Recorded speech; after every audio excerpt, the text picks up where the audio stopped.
бахшида ба рӯзи байналмилалии оила дар ноҳияи шаҳри нав чорабинии маърифатӣ фарҳангӣ баргузор гардид. дар рафти он аз 7 ҷамоату шаҳраки ноҳия оилаҳои намунавӣ дастоварду музаффарияти хешро пешкашӣ ҳозирӣ намуданд. зимни баргузории чорабинии тантанавӣ зикр гардид ки зиндагии инсон маҳз дар оила оғоз ёфта муҳаббат, эҳтиром, хурсандӣ ва меҳрубонӣ аз он сарчашма мегирад. муошират кардан ва бо ҷаҳони берунӣ шинос шудан ба ҳамагон ёд дода мешаваду шинохти анъанаҳо ва аз насл ба насл мерос гузоштани онҳо низ аз оила манша мегирад. ин аст ки давлату ҳукумат дар доираи талаботи конститутсия ҳифзи иҷтимоии аҳолӣ аз ҷумла ҳимояи оила, ҳифзи кӯдакон ва таҳсилу табобати шаҳрвандонро кафолат дода оиларо ҳамчун асоси ҷамъият ҳимоя мекунад.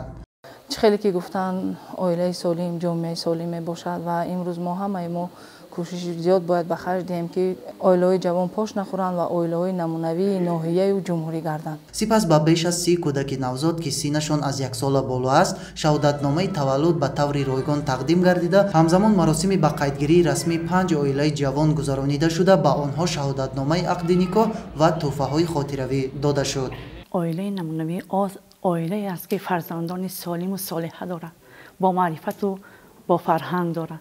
وظیفه هر یک پدر و مادر به تربیت نسل نورس به تربیت فرزند خود اساسا مشغول شدند. به روحیه وطن دوستی پیش بردن لازم است. از آن جمله من صاحب 4 نفر فرزند دوست رو هستم. 3 نفرش دانشگاه را ختم کرد و افتخار میکنیم از آنکه در جمهوری تاجیکستان زندگی و عمر به سر میبریم.